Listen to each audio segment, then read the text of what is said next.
Hi friends, ఈరోజు నేను నా స్టైల్లో చికెన్ కర్రీ చూపిస్తానండి. రైస్, రోటీ, చపాతీలోకి ఇలా దేనిలోకైనా చాలా పర్ఫెక్ట్గా మ్యాచ్ అవుతుంది.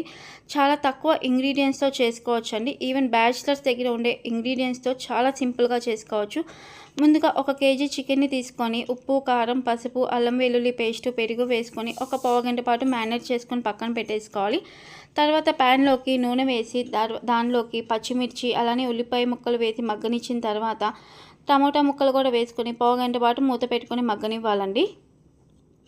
ఇలా మగ్గిన తర్వాత దానిలోకి మనం ముందుగా మ్యారినేట్ చేసుకున్న చికెన్ కూడా వేసుకొని మూత పెట్టుకొని ఒక పావుగంట మగ్గనివ్వాలి.